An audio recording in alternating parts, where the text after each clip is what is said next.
What's going on, Facebook Woo! family? It's your boy Rodney. This is my debut podcast with a special guest, Brooklyn's finest, Chanel Henry. How you Oh, feeling this evening? I'm representing BK to the fullest. Oh man, that is great. And what we're coming on to talk about is the Notorious B.I.G. and the documentary that's now streaming on Netflix. If you haven't seen it, guys, go check it out. It's very dope. It's very in depth stuff like behind the scenes, and it shows you how what we see now. Um, so before we get into that, the hot topic is Kurt Franklin and his dad. I mean, Kurt Franklin and his son, not his dad. So give me your thoughts on that before we get into that.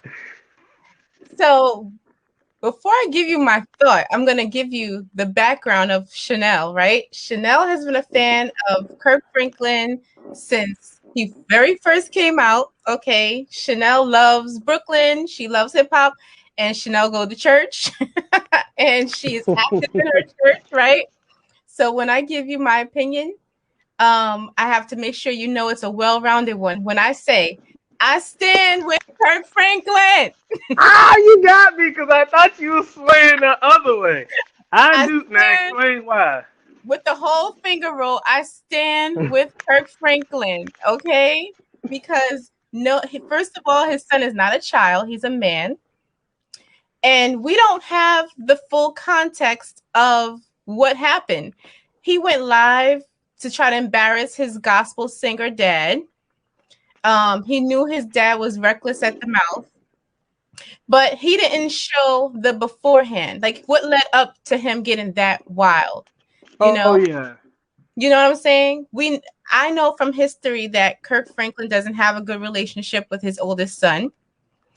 See, I So, never knew any of that. Like all it is, I yeah, firsthand. yep, he does. They don't have a good relationship. So we don't know the context. So for him to go live airing family business, okay, I can tell that it's with malicious intent. And I stand with Kirk Franklin because I definitely agree because it looks like he's been patient for a long time, and you know what I'm saying. We all human. Sometimes that's what you have to do. You know yep, what I'm saying. People take your kindness for weakness. Just yep, because I'm a Christian doesn't mhm, mean you know what I'm saying. I'm gonna handle my business. You know what right. I'm saying. It's so many times that I'm going to turn the cheek before we have to get busy. Well, I have to get busy. And people forget that Jesus was not a punk.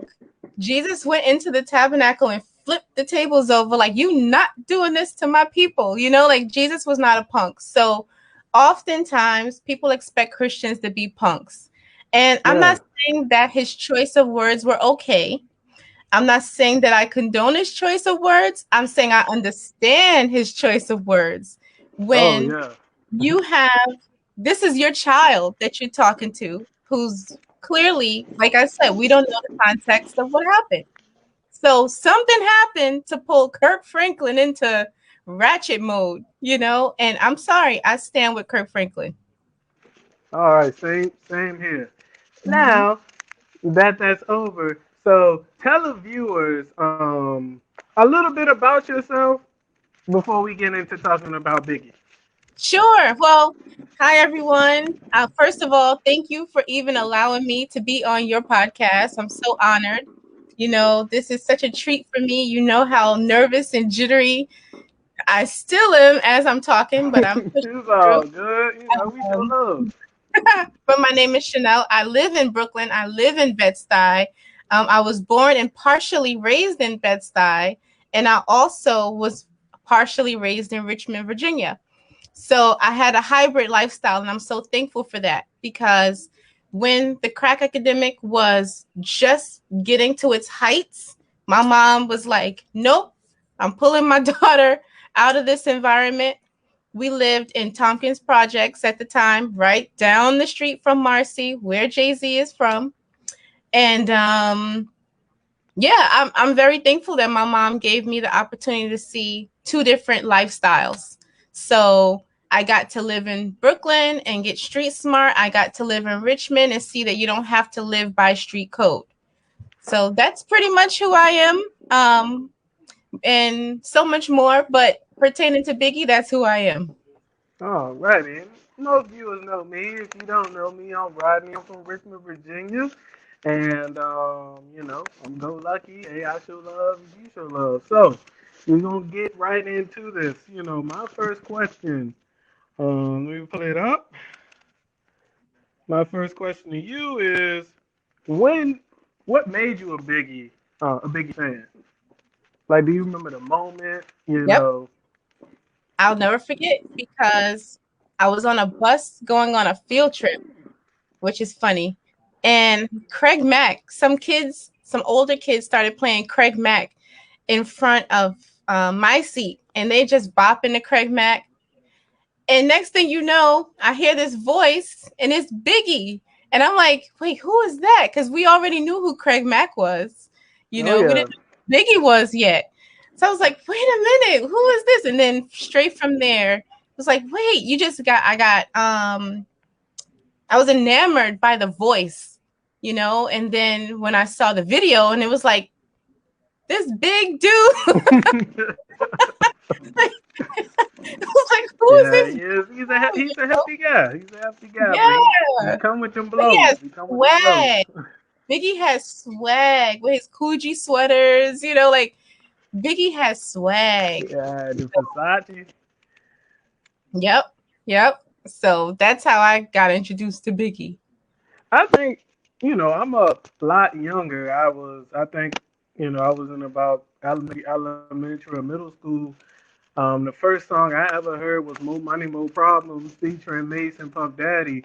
Mm-hmm. And that's what really made me, a Biggie fan. And then from there, I started to listen to, more of his music. It was, his flow, his swagger, the way he carried himself, and, his storytelling. Yep. I'm a visualizer. So as he's telling these stories, I can literally see it, picturing it. Mm-hmm. So it's like when you hear him rap, it's like deeper than rap. If that makes sense. Yes. And it's funny because, I had to be in middle school when Biggie came out. And just his flow was so different. His tone of voice was so different, because at the time we were listening to like LL Cool J, and we were listening to Tribe Called Quest. We were listening to different styles and different tones of voice. So when Biggie came out, it was like Rakim and Eric B. Then you had I think Big Daddy Kane was his favorite. I didn't know that till watching the documentary. Right. So everybody was used to that style of hip hop. Yep. And I remember on the documentary, Puff said, there's no origin. You can't go back in time and say, okay, he was heavily influenced by this artist or this artist. And, by watching the documentary, he was very influenced on the Jamaican culture. His mom would take him to Jamaica every summer. I didn't know that either. So he would come back with like his friends would say, he will come back with new slang, new music, and it was weird. He said he couldn't sleep without country music. So, and I was like, okay, so when you look at the different artists, just, what makes them great, if you notice, they have a background. They don't just do hip-hop, or they don't just like hip-hop. All the great artists like multitude of different genres of music, and that's what makes them. Now, when he went to Jamaica, Uncle Dave, I think that Uncle Dave introduced him to performing and music. That's where it really started. And then it mixed with his neighbor, which was he a famous jazz artist? I can't remember. His neighbor was Donald, a musician who played with a lot of different people.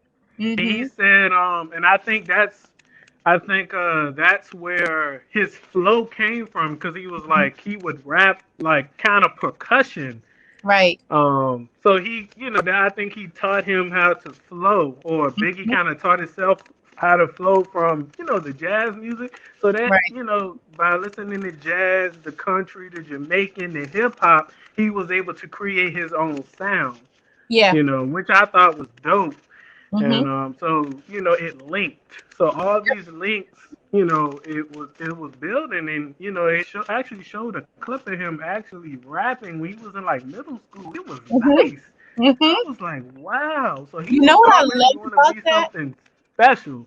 Yeah, what I loved about that was that that guy was his real friend, because all these years passed and he could have milked all that footage that he had and he never released it. He could You have talking put that. about the jazz artist, No, or his friend, the friend are you that talking? would follow him and would record Are you because he, talking about from? Are you talking about D-Rock? yeah, yeah, his friend. Yeah, I didn't meet D-Rock. I went to a Bad Boy concert, but I Yeah. was like 2 feet away from him. I was like, wow, that's Biggie's right hand man. But that wasn't. He didn't grow up Hmm.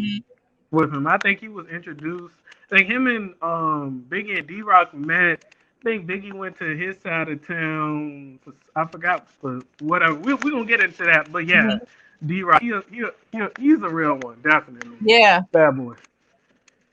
And he was definitely an integral part of like when Biggie would go on tour, that he would record and he would see the best songs to, the crowd to get the best reaction out of the crowd, so he would know how to, shuffle Hmm. the songs when they perform. So I thought Hmm. that was dope too. I didn't know that. Yep. Yep. And I like that it was funny when they would pan to the Jamaica clips and even seeing how his grandmother is still alive. Yeah. And I was like, oh my goodness, this woman's like what, 90 something years No, I old, think she's 96. Yep. right? And she was in her right frame of mind and she was healthy. She looked like she was able bodied. And I thought about that and I'm like, wow, how much more time did Biggie have? And how much further could he have gone? Because he has longevity in his life, like in his genes. Definitely. For So sure. it just kind of made me sad. I'm like, this beautiful grandmother, who still lived in her home country, had no desire to move to America, just To be a I rich just woman. kind of heartbroken for her that she had to lose her grandson, because she sounded so hurt in the Yeah. interview. Which yeah, everybody was pretty hurt. Hmm. It was pretty wild that his mother didn't know that was crack. I Yeah. guess she was green. I guess they didn't do well. I'm glad they didn't do Right. crack in Jamaica. The And fact that all she she probably said, knew was the herbs. She she said, thought it was mashed hard potatoes. potato. Hey, Biggie probably was like, Right. appreciate you. What you think? Mashed potatoes. I was like, oh my goodness, Mm-mm-mm. Yeah. So, It's funny I because think. when Biggie, Mhm. Go ahead. No, Let me I let was go ahead. just when Biggie first came out, I everyone assumed that a rapper who rapped like that must have been coming from like the hood, like he did hood stuff, but he had a sound upbringing. Okay, his dad left. Fulton Street, right? Say it again. I said he lived on Fulton, right? Well, he lived on St. James Place, but he Oh, hung okay. out on Fulton. But Okay. yeah, um, but even if okay, dad wasn't there, okay, but his mom worked so hard. He had like a solid home bringing. And And upbringing. I thought about that. Mhm, I was gonna ask you this question. Did mhm. you feel like Biggie had to sell crack? No, I he didn't. I wanted, didn't think that either. yeah, he wanted to sell crack. You know, But it like that, and I was like, wow, the crack epidemic in the '80s was crazy because they was grabbing regular people like Biggie that didn't Mhm. have to, but it was like he didn't have a father figure, really a Right. real father figure in his life. He Hmm. kind of had one, but he didn't realize it was Donald, the jazz guy that would take him to arts museums, mosaic poets. He tried to groom him into a jazz artist, but he became great at what he Yeah. was destined to be anyway. Like his And I friend think in said the too. interview, he still gets broken up about that because he couldn't save him. He Yes. he really cared about Biggie. You Yeah. could tell because he was very emotional, even in that interview. To this Hmm. day, that's crazy. That's how you know, like he was a special kid. He didn't Yeah. really necessarily have to do that. But like his friend said too, he was always jealous of Biggie because Biggie went to private school and Biggie could wear a uniform. So Biggie didn't have to be on the street like hustling, Which singing. which friend was this? I thought, see, I watched that documentary what, 2 weeks ago? I don't remember, Yeah, a week or two ago. So I don't remember, but I thought it was the same friend that ended up traveling with him. But I could be wrong. Don't quote me on that. Um, it but might be the big husky black dude with the I don't remember. fro. All I remember is that the friend said that Biggie went to private school. He had a uniform, and the friend was always like, "Wow, he's so lucky because he don't have to worry about, the right clothes." And the friend was hustling because he felt like, kids are mean, so he felt like he had to have the right clothes, have the right shoes, have the right gear, so that he don't get picked on. But he felt like Biggie didn't have to do that. Yeah, So, like, that's why I say, like, at least in the beginning, until he had his baby, that he wanted to do it. He wanted that life, you know. But that's a testament to parents. Parents need to be aware of that as well. No matter how hard you work, no matter what you give your child, if your child is pulled towards something or they want to do something, they're gonna do they're it. gonna do it. They're gonna do it, man. You can't. Sometimes you gotta let people learn the hard way. And it's crazy that Puff said, what you gonna do because you're not gonna get me caught up in this. So he said either he's gonna sell crack or he's gonna Mhm. come make millions of dollars in records with me. Right. The choice Right. is yours. Yep. It's crazy how like Puff will tell his different artists like I Mhm. remember he got let go from Uptown Records Mhm. and he asked Craig Mack, "Where you want to be?" Craig said, "I'm gonna roll with you." He Mhm. asked Biggie the same thing. He said, "I'm gonna roll Mhm. with you." And I think he had Jodeci on the label. This was before 112, Mace, and I think Little Kim. And Mhm. all of them, they stuck with him. So Mhm. that's a testament to Puff Daddy and his leadership.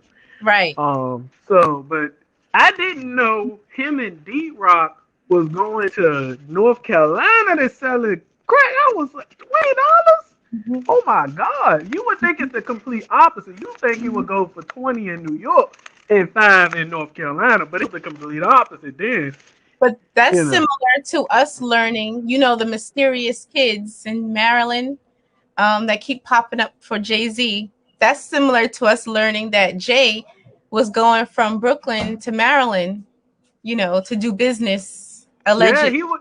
Hey, and he would Alleged. double down in VA. Right. He Alleged. beat them. Hey, charges don't stick to dude. He's Teflon. Allegedly. Allegedly. Hey, he beat the charges. So, oh Exactly. well. Yep. But yeah, it was crazy. And then I think, how he got introduced to D Rock. He went to D Rock neighborhood and got introduced to a DJ. I think the neighborhood DJ out there who was touring with Big Daddy Kane, who knew a guy that worked for Puff, Hmm. and the guy, hey, it was so real. And Brooklyn Puff said, I'm not going to search for him. I might get robbed. I'm gonna stay over in Harlem. He was smart. I love that. I like Diddy, Mr. Love, whatever he want to be called right now.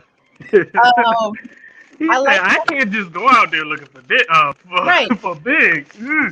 I like that he was smart enough to acknowledge that you know, there's a code to the streets. You can't just pull up and on a random block and think you're not going to be a target of something, you know? Yeah. So, mhm, So mhm. and then I think he got I forgot the guy. I think he worked. I forgot the guy's name. He sent the mixtape in to Puff, and Puff was blown away, and then he had him freestyle for him again, and the rest is history.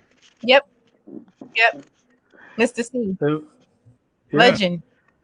So Hmm. it's just all connected, God definitely he's had a special talent. It connected, but with him and O and what's the other guy? He was about 19.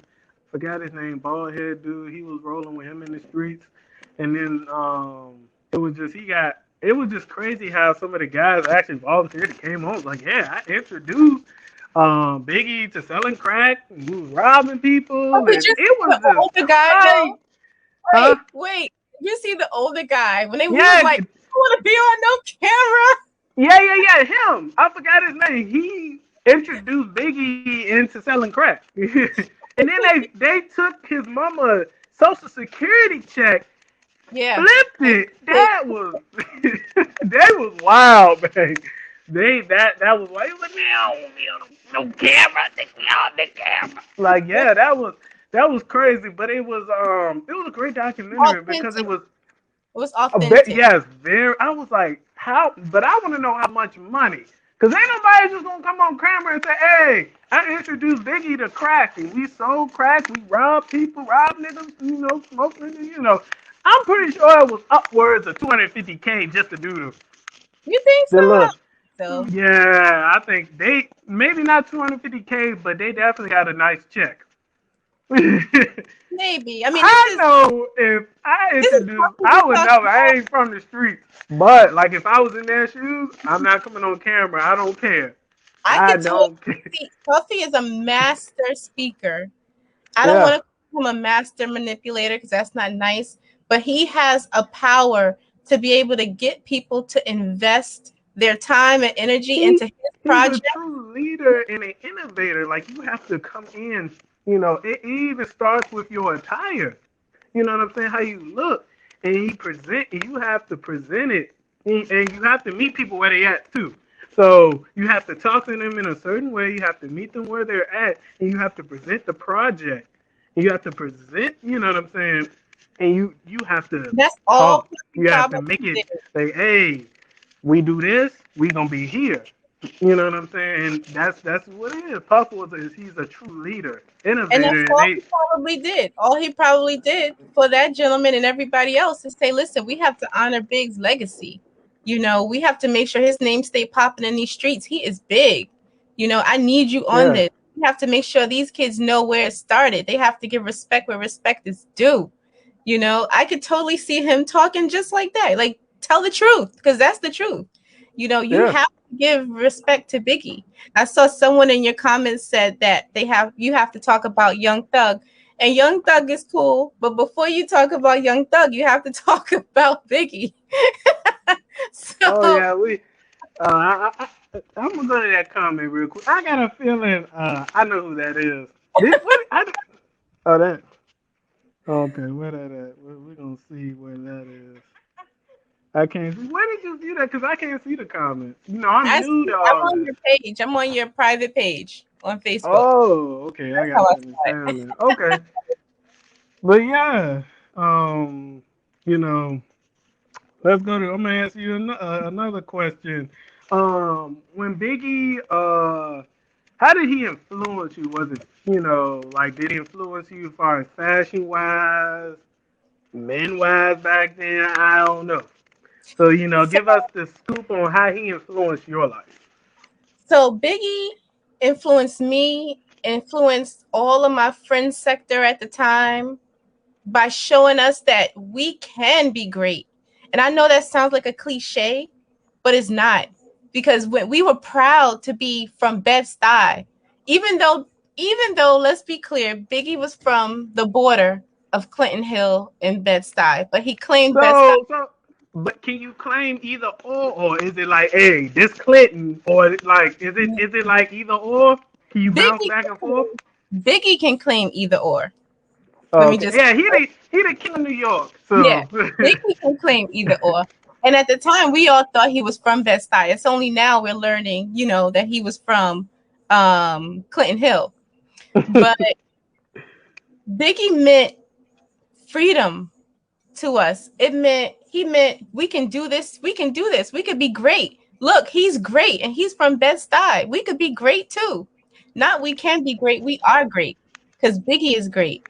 And what I love about Biggie is he wasn't only looking out for himself. Biggie was looking out for his people, and that's what a lot of the younger artists do it too. So I'm not gonna shame nobody, but that's you're what not people gonna group them, but it's not like right, it used to right. be. That's what people have to remember, that Biggie wanted to be successful, yes, but he didn't forget his people, to the point where you saw in the documentary, which we all knew that he was doing this, but they finally admitted, so it's not alleged anymore, that he was writing all the raps for all the Junior Mafia. You remember when they said that? Oh yeah, definitely. I was like, finally you admit it, because we all knew that, like Little Kim, I love Little Kim, that's my girl, but we all knew Little Kim's style changed once Biggie left. So Oh, it was never the same once never, he passed away and he stopped but producing. that speaks to how great a person Biggie was, that he didn't just want success for himself, he wanted success for his whole circle. And that's how it should be. You can't be selfish. Yeah, he that. Oh, and another thing on the documentary that I didn't know, that he was a vocalist.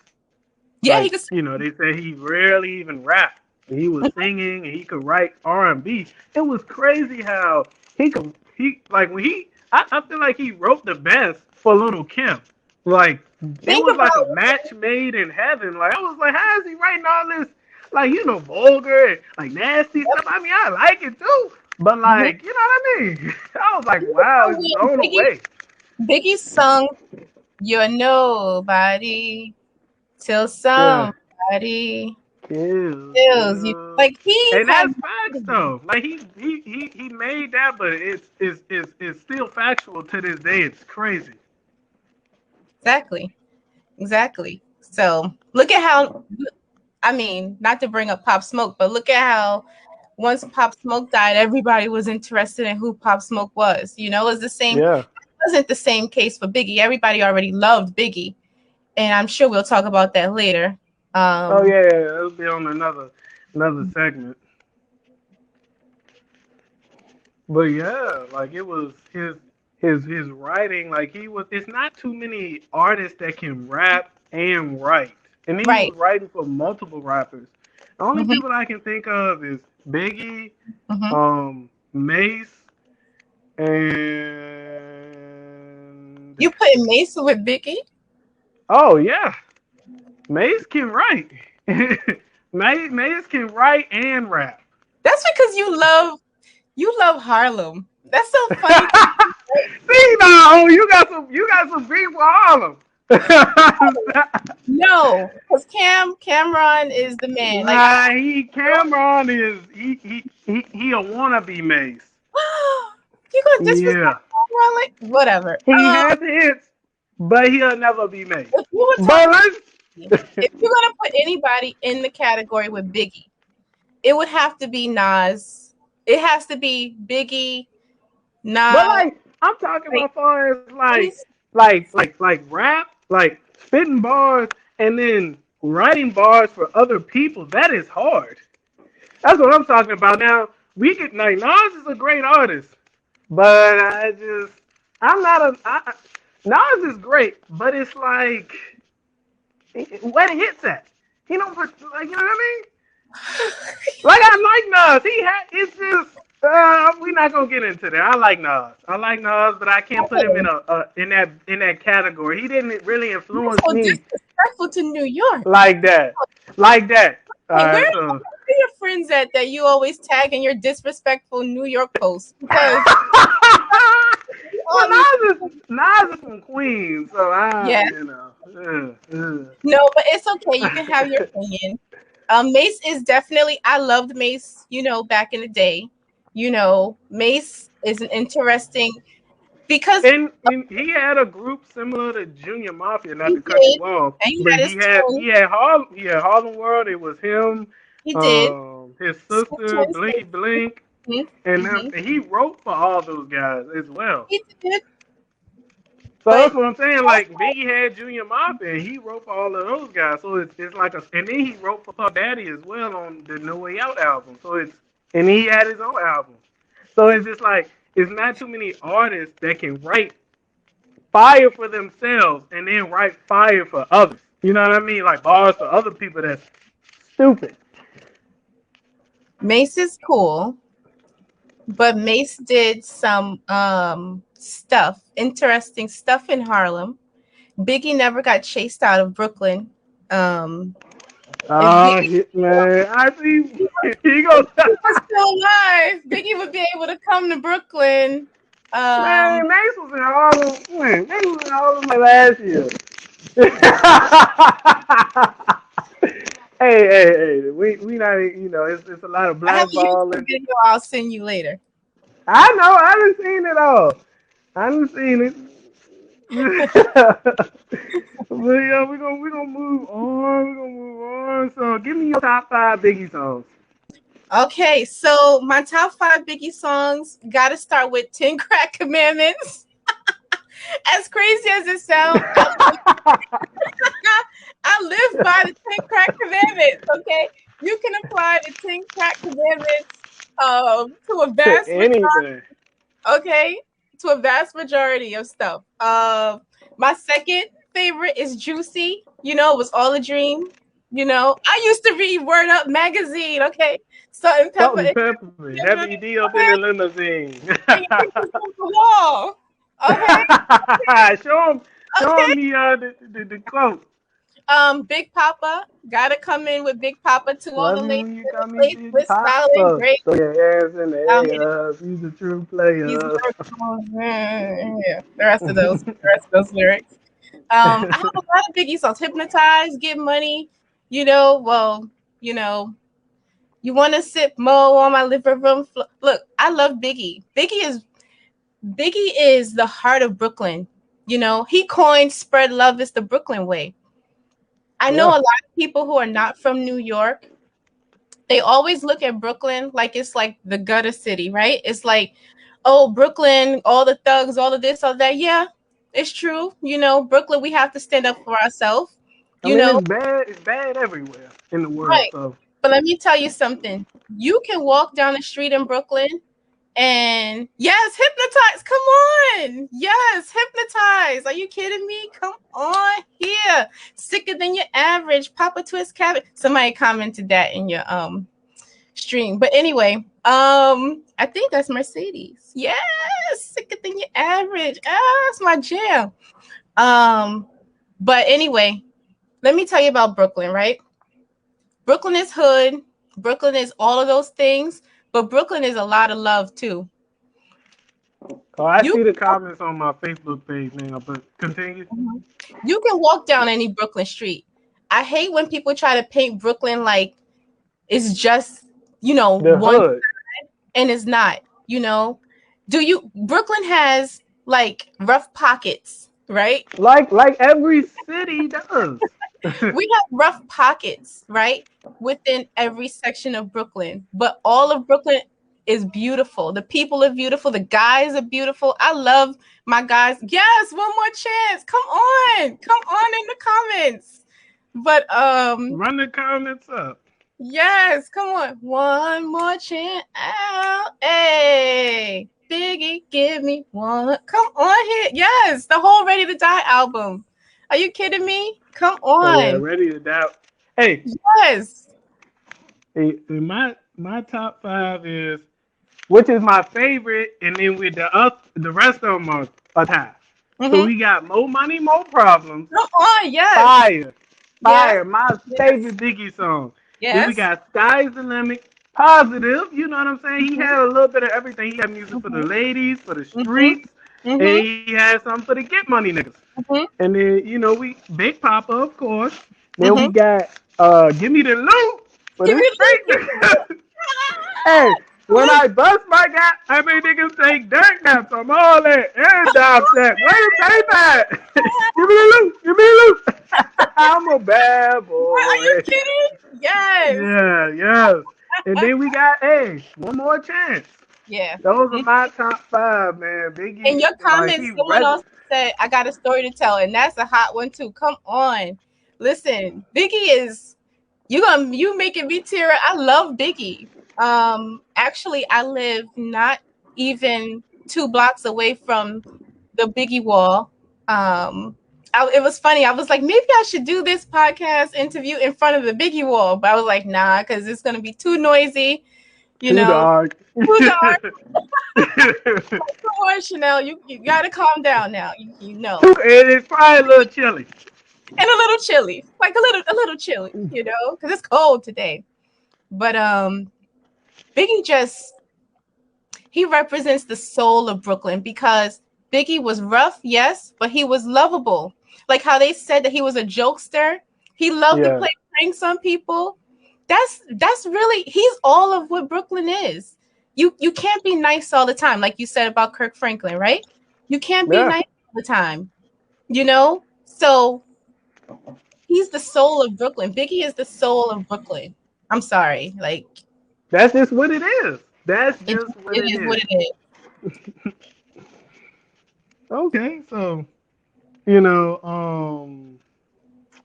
yeah, that's what we got. You got any questions for me? Yes. So I know that you love New York, right? And I know that you love Harlem. Shout Okay. out, Honey But Sis and Lennox.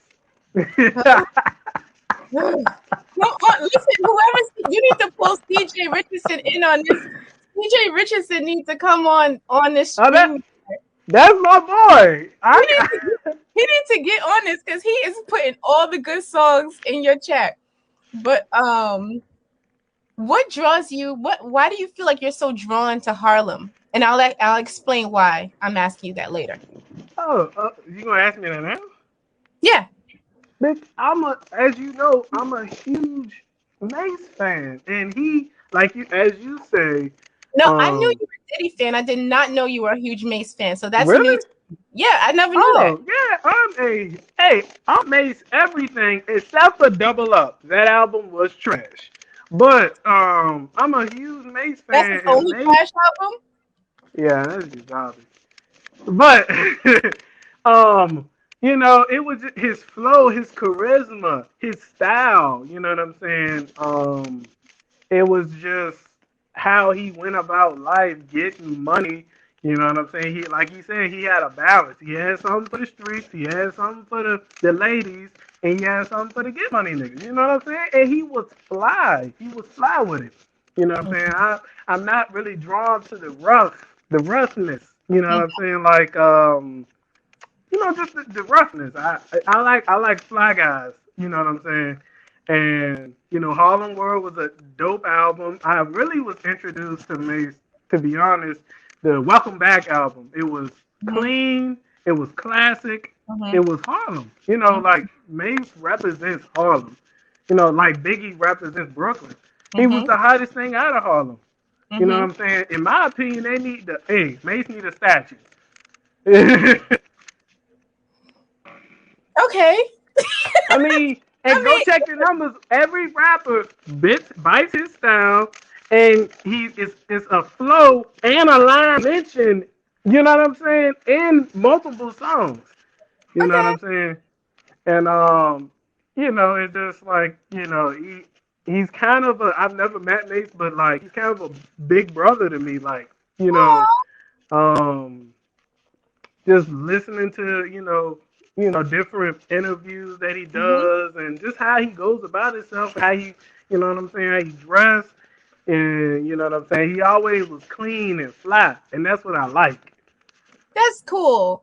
And it makes total sense. Anyone who knows you knows that, and I'm not joking right now. I'm not, I'm a jokester, but I'm not kidding right now.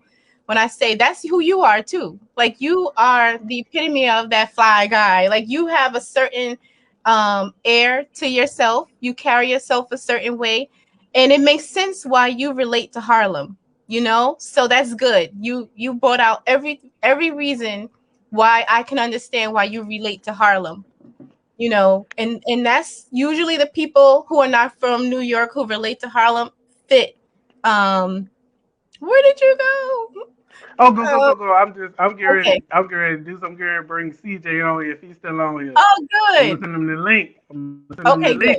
The legend. Um, so Harlem, you know, Harlem is all get money. Harlem is flash. You know, when I used to go up to Harlem to visit my friends, it feels different. The air is different. You know, the guys are different in Harlem. They all about the flash, the money. In Brooklyn, they all about respect. Like Brooklyn runs off of respect, you know, and that's a key thing that people have to remember too. Like you can, like I just said, you can walk down any block. The guys aren't gonna bother you, but it's a respect level. You know, you have to respect the neighborhood. You have to respect the block you're walking on, and people can real recognize real. You know, I don't have any issues in Brooklyn. Am I? Do I look threatening? You know, nobody don't bother me. You know, but Brooklyn based off of respect. You know, then you have Queens, and Queens is based off of look. I already been there, done that. I just want to sit back and live my life. Don't bother me. Queens have a lot of hoods to it too, but even the hoods run different than the hoods in Brooklyn and the hoods in Harlem. So that's why I was asking you that. So it Yeah, makes and it's y'all like me. understand. It's like he introduced me to a lot of like high fashion designer Yeah. and just the flyness of of Mace. But can you really attribute that to Mace, or are you attributing that to Diddy? Because that's you're speaking about Diddy. Diddy is Harlem. Yeah, Mount Vernon. I mean, but he He represents Harlem too. Now, yes, it's a mixture of both. But we was now Diddy. That's Diddy. definitely my guy. Diddy changed. I met Diddy. I I know. met Puff. I That saw the was picture. that was the experience of a lifetime. I will never forget that. Shout out to DC. They're my peoples too.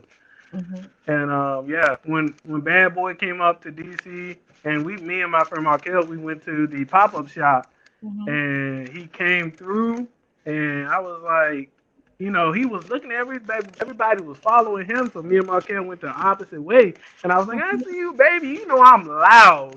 So Right. it was just like it was a tunnel vision. I went straight to Mhm. him. Now my voice went straight to him, and then it opened up, and then Right. hey, the rest was history. That's awesome.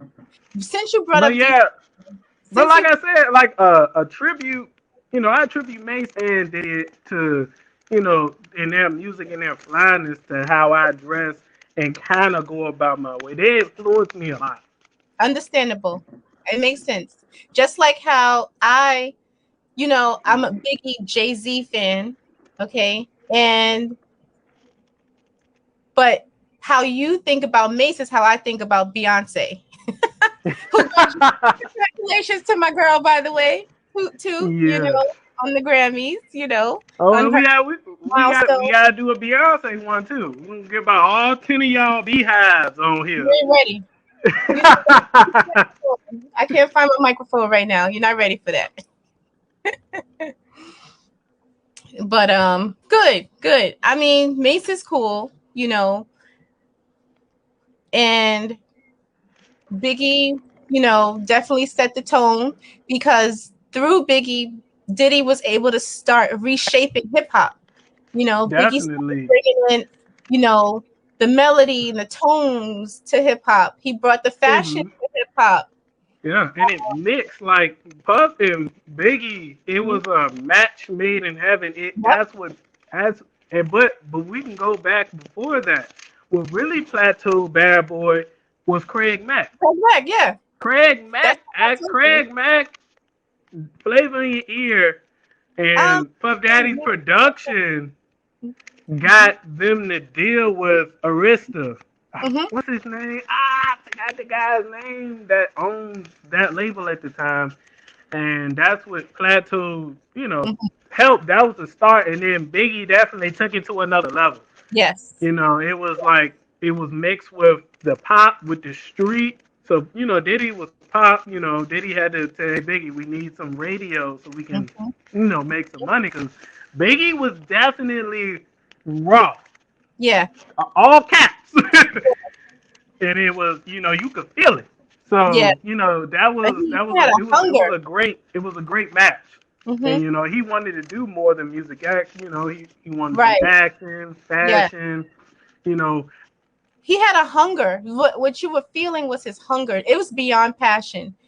People like to throw that passion word around a lot, but he had a hunger for success. He knew he knew the plans, not to bring religion into it, but he knew Jeremiah 29:11, for I know the plans I have for you, thus saith the Lord. Like he knew his plans, and he wanted to elevate not just himself, but like I said before, his whole circle. I yeah. feel like the death of his homeboy, when they talk about how Oh, he was supposed to be with the guy when the guy's uncle killed him. Who yeah, knows what that was that's about? crazy. Yeah. But I feel like he had a hunger to make sure nobody in his circle ever had to go back to the corner again. You Yeah, know, he wanted to pull them away from that just so they could be comfortable and be successful and safe. So he had like a hunger in him. That's yeah, why he was he was a right family man. hit after hit after hit after hit because he had like a hunger. I, Anyone who can, like you said before, who can write hits for themselves and other people, come on, come on. Hey, we got a special guest, All right, hey, the CJ Hey, Richardson. what's happening? Can y'all hear me? Can you hear me? Yeah, hey. yeah, we can hear you.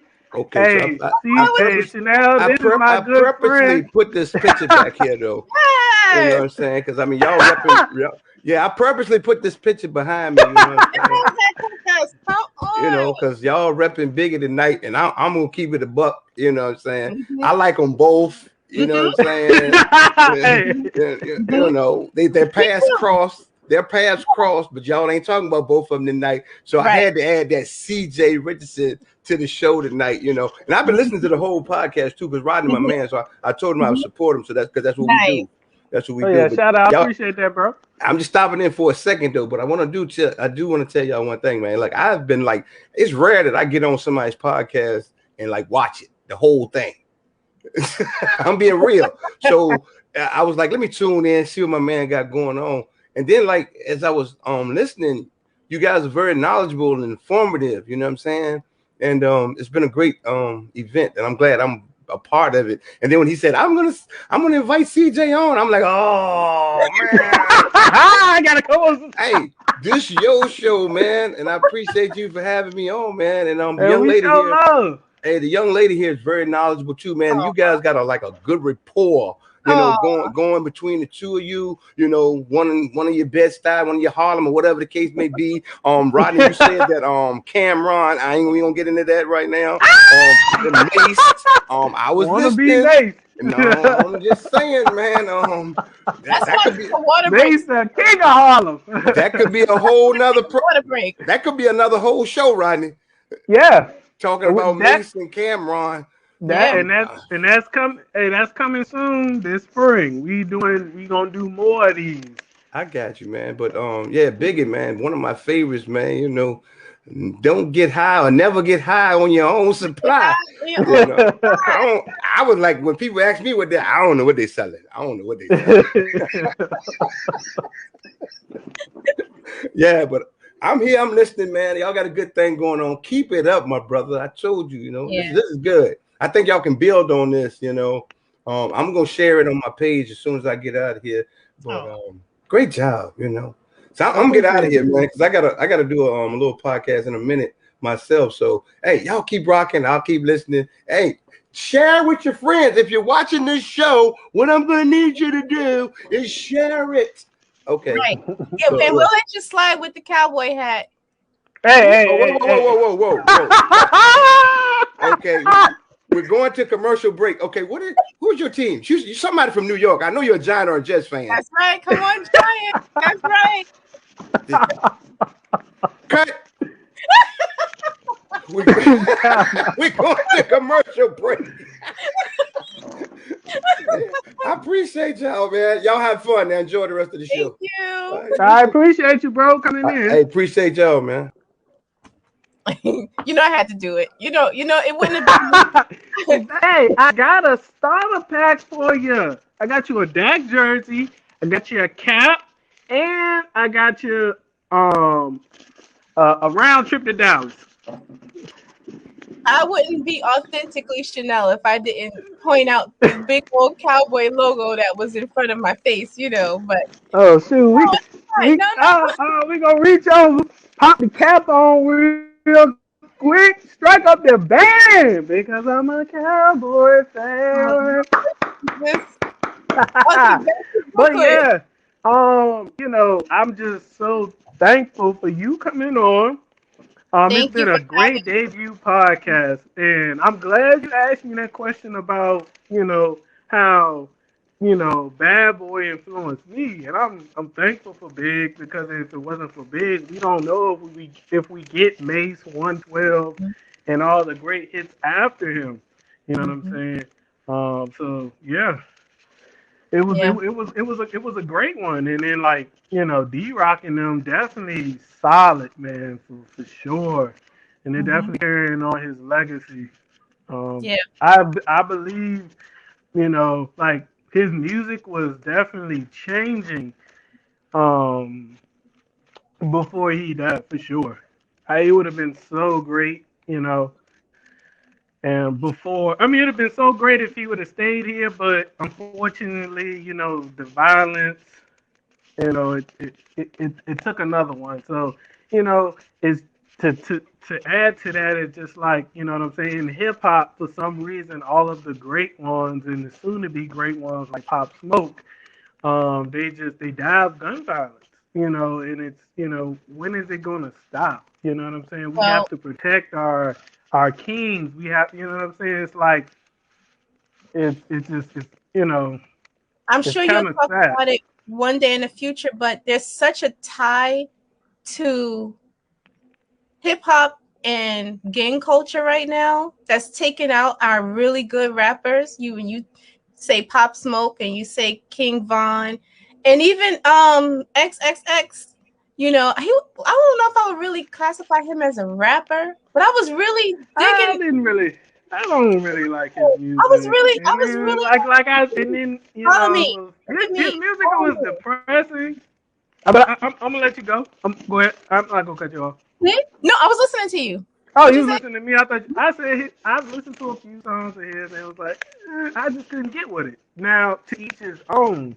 And Mhm. then he was dyeing his hair, shaving his eyebrows. I was like, No, but I just vibe with his energy. Like he had to look at me, follow me. And he has such an energy on stage. And even I think the album that came out after he died in the Spotlight, Moonlight, Moonlight, like he has so much potential, but there's such a tie to the game culture and hip hop right now, to the point where record execs are looking to the certain factions of gangs because it goes beyond Bloods and Crips when they're pulling yeah, the next pop artist. And then what happens is we don't know that side. So we are listening and getting connected to the music. They still have street beef. Then they die, and we like, wait, what happened? Well, what happened? Why you want to kill? You know, even in yeah. Canada, the independent artists who could potentially be, Lord knows we need a new young Tory. Sorry. We need a new Tory Lanez, but who could potentially be the next Drake? They getting killed off of gang violence. It's So like I've never been in that kind of environment. Thank mhm. God for my parents for not putting me or introducing me to that stuff, and they, what I'm saying, they moved to a nice neighborhood, and I'd like to thank myself for not getting into that kind of activity. I understand from watching All American that certain people are forced into that lifestyle, but I cannot, you know what I'm saying? I can't give pass to people who want to be attracted to it. But if you're in it, get out of it because you can't tiptoe. Everybody that's tiptoe with it end up dying or doing Yes. 20 years in jail Yeah. over, and it's like, it is hard for some people, but you have to realize that when you tiptoeing, it's gonna catch up to you, regardless whether it's the police or it's the gangs. You know what I'm Listen, saying? Brooklyn just got Bobby Shmurda back. Okay. I don't know if you've ever listened to Bobby Shmurda, but I know one song. Bobby That's the Shmurda hot. dance, like, Yeah, so I'm really praying for this young brother that he just keep his nose clean, stay around the right people because he's talented. yeah, Just you got to do, keep your nose clean, make good music. yeah. Don't And then it's get pulled back into that because you didn't have to come out of jail, okay? So do what you have to do to not go back. Even Meek yeah. Mill, like I'm so proud of the way Meek Mill has handled himself when that Especially daggone with especially with 6ix9ine. 6ix9ine is really he's really trying to I'm like, dude, you need a whole. I mean, you snitched on now everybody. the old Meek would have washed him or paid somebody to wash him up. Exactly. But he's Exactly. he's turning it. But it's so many times you can do that. Mm-hmm. You know what I'm Mm-hmm. saying? But 6ix9ine, he just lives. His career is built off of beef and But antagonizing people. but here's the thing: he had an opportunity to come out and not be like that. No one was expecting him to go back to being like that. There's a way to still, Yeah. you know Like what I'm I saying? Like, thought, I think Tory Lanez did an interview, mm-hmm. and he was like, or somebody said, I think it was Tory Lanez. It was like, when he comes back out, he's gonna get love. You Yeah. know what I'm saying? It's gonna be the same.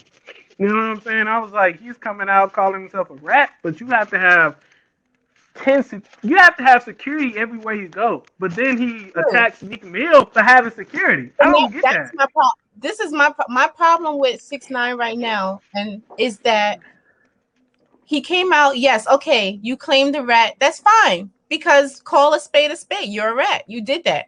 You snitched on everybody, right? Um, can't you can argue tomato on if you blame how far you blame him, given that the people was stealing millions of dollars from him. They slept with his baby mother, all this other stuff. But the fact of the matter is, in the streets, you still a rat. That's not cool. But he had an opportunity to, okay, you're a rat. You claiming the rat status. That's fine. But you don't have to taunt people. Now you taunting people. You Oh threatening yeah, people. he trying to King. He did a little You want a gem on King the. Von shirt? Like, come on. Why you have to? You don't have to do all of that. So now you got let out of jail. They're gonna look. You think, first of all, let me tell you about New York police. New York police will let you think you out, and they'll go back and find any little thing that they can do to get you back in there. If you don't believe me, look up the history of the mafia. Okay, all of the people in the mafia that they couldn't get with racketeering charges, they follow you, they build a case on you, and they wait. They wait years if they have to, just to I get heard the away. NYPD was a gang in itself. And I'm not pro police or anti police, but I'll just say this: they sit back and they build cases on people.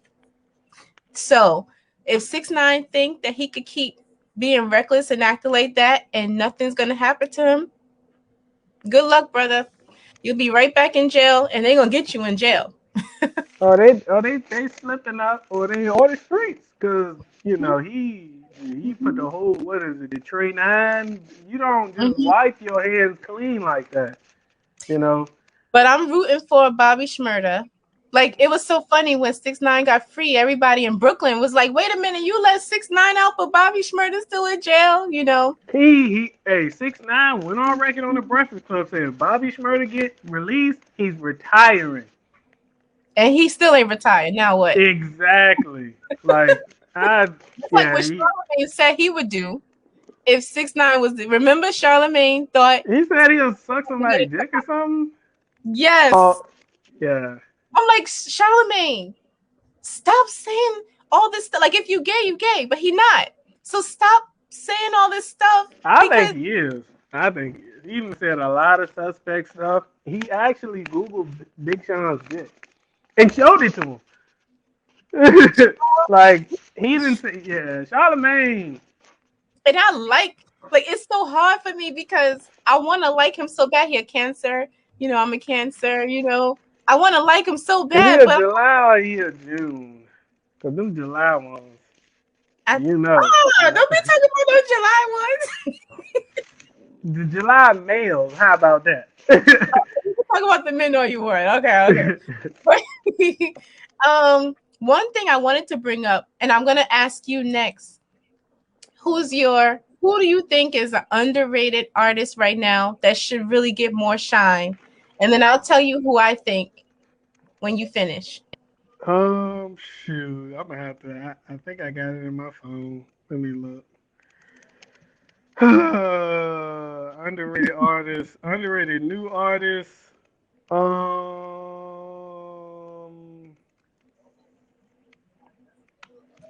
You know what? Big Sean. You think he's underrated? The Underrated and underrated and disrespected. Like, my man don't have bars. The girls love Big Sean. I get that. I get that, but you know, he's not. You know, we haven't given him his flowers. You know what I'm saying? He's been the most consistent outside of J. Cole, Drake, Kendrick Lamar, because he came in that era.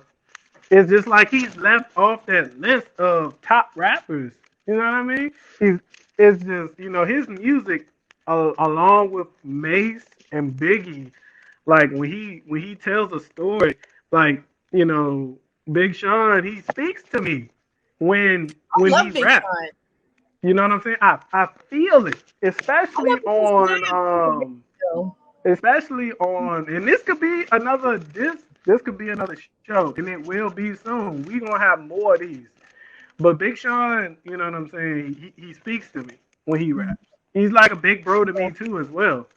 Like, you know what I'm saying? But yeah, I feel like Big Sean is definitely slept on for sure. He's up there with Kendrick Lamar, J. Cole, and Drake. I just don't consider him underrated, but maybe my thought of the word underrated is different, because when I think underrated, I think of an artist that doesn't get a lot of radio play and you don't really see them performing a lot. And I feel so you're talking about up there. You wanna know who I think is underrated? Go ahead. Shy Glizzy. You know Shy Glizzy from DC? Yeah. I'm so awesome. I like Shy Glizzy. And I feel like he's underrated. I feel like I love his album. He didn't just come out with an album. I think it's a little old, but I just realized it came out. See, and that's another problem. Why I didn't know he had an album out? But that's who my mind goes to. My mind goes straight to Shy Glizzy when I think. Okay. But all right, so I'm so glad that you thought it not robbery to give Biggie the flowers he deserved, because, like I said, Biggie is Brooklyn. Biggie is the soul of Brooklyn. Biggie, you know, represents, like I said, the rough side and the soft side of Brooklyn, because Brooklyn really is a duality. The people are loving. We walk around with hard faces because we don't want to be bothered. Because when people take you as nice, they take advantage of you, you know? So we don't walk around. I remember someone made a post on Instagram and they said New Yorkers are, what did they say? Kind. Did I make that post? They said New Yorkers are kind but not nice, and something about Midwestern people are nice but not kind, or something like that. And that resonated with me because I was like, wow, it's true. And then in the comments, someone said, yeah, because if a girl has a stroller, right, and she's at the top of the stairs of the subway, a random Brooklynite or New Yorker in general will grab the end of the stroller, help her down the steps, and just walk off. Oh, yeah. I mean, hey, that's the city that never sleeps. I mean, Yes, but it's they know true. how. That's Yeah, how Brooklyn is. It's I so tell true. you I now, know it. Virginia, they gonna watch you struggle. Okay, It's cold. listen. These people Okay, there, it's cold. right. But that's so true. Like I was like, wow, that's so true. So I say all that to say, I'm just honored that you even had me to discuss Biggie. I was like, you want me to talk about Biggie? I Okay. gotta get Brooklyn's finest on here. I need it. So what is it? I mean, what the street is that's how the streets talking though. Is that how the streets are talking? The streets talk about Biggie all the time. Like, there's not a day that's gonna go past in Brooklyn that you're not gonna hear Biggie playing on somebody's car. Brooklyn never forgot Biggie. And I know that you had asked before how I felt or where was I when Biggie died. And I could tell you that I was actually in high school in Virginia, in Richmond. And I'll never forget watching it on TV and seeing all of the Brooklynites outside and emotional and crying. And I felt so connected. I felt connected and I felt proud to be from Brooklyn at the time. But it was such a loss for all of us because if you think about it, his career span was only like 5 years and change. And look at the If impact. that, yeah, yeah. And look at the impact he still has on hip hop culture.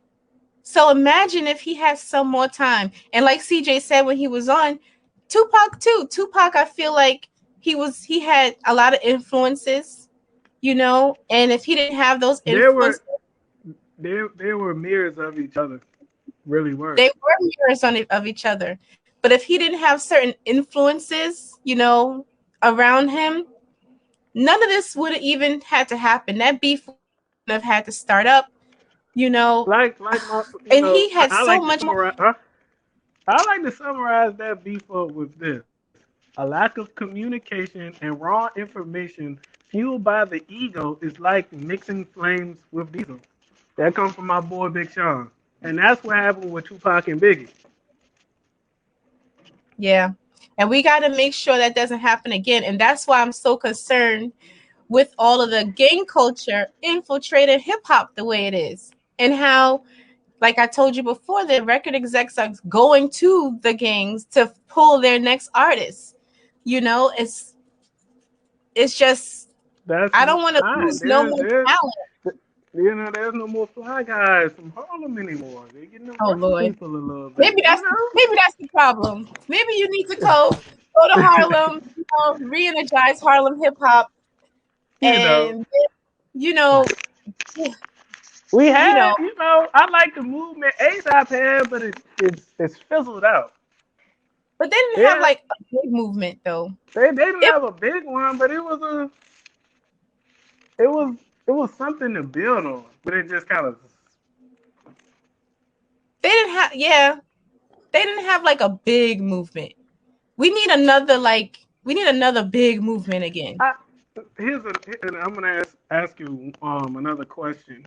What happened after Biggie? Why? I mean, Jay Z picked the torch up. Let me stop doing that. He Well, picked the torch up. after He Biggie picked the was torch over, up, but it was like Brooklyn hip hop went through a mourning phase because it was like we lost an icon. No a one, brother.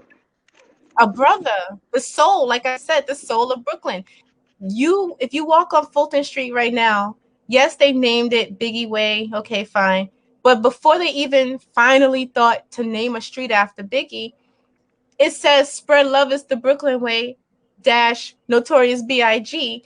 painted on a building on Fulton Street. I mean, Brooklyn went through a mourning phase when Biggie died.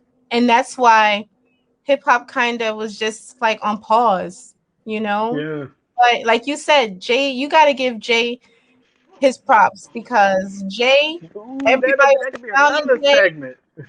Right. They were clowning Jay, said he had to make 30 as the new 20. They were clowning him again, saying he was too old. Then he met B, and they became Power Beyonce, couple. Jay-Z, power couple. But anyway, like you said, another segment. But I'm just honored to have been invited to talk about Biggie. Oh, hey man, hey, I appreciate you. I want you back on. We're gonna have another segment about some other things in the future. We're gonna have to get your friend, the Pop Smoke Yeah. and we're gonna have. I'm gonna get my boy on too. We're gonna have the Mhm. Pop Smoke podcast maybe Mhm. in about a week or two. But link her with me and we'll work the schedules out, and maybe that'll be like a Saturday night podcast. Cause Okay. I really wanna do that one. I really wanna do that one. Mhm. But yeah, shout out to today's podcast is sponsored by two people. Me, I am a certified heating and air technician. So if you or anybody you know that needs their heating and air maintenance installed, new thermostats, air purifiers, and you're in Virginia, hit me in the inbox or tell your friend to hit me in the inbox. And it's also sponsored by Bella Lang. Now, Chanel, tell the viewers about Bella Lang. Okay, first you can go on to Instagram at officialbellalang.com. That's official BELLALANG. Follow me there. And I have so much going on right now. It's a shame. I have a book that just came out called Girls Pep Talk. It's an anthology with a few other people. It's available for pre-order right now. And then coming soon, and it's so funny, you are the debut of this new product. But I make earrings, I make jewelry. And coming soon, I'm gonna have my candle line. You see that? Ooh, doesn't it look like a cookie? Ooh. No, it smells so good. I told my husband, I said, I'm gonna eat all of my candles. I'm gonna eat the wax. I don't care. I'm not Ooh, selling that one candle. I'm gonna keep them all. They're all for I always me. do that one. But yes, follow me on Instagram. I would love to connect. Oh yeah, and then she'll drop the link, or I'll drop the link as well. Please, because Um, to it as well after we get off here. So I appreciate everybody that viewed. Thank you. And any last words? nope. This has been fun. I loved it. Thank you so much for having me. We're in love. It's the Brooklyn way. It's The been it's Brooklyn been real. way. It's your boy. It's your boy on MoorLife podcast. I'll talk to you guys later.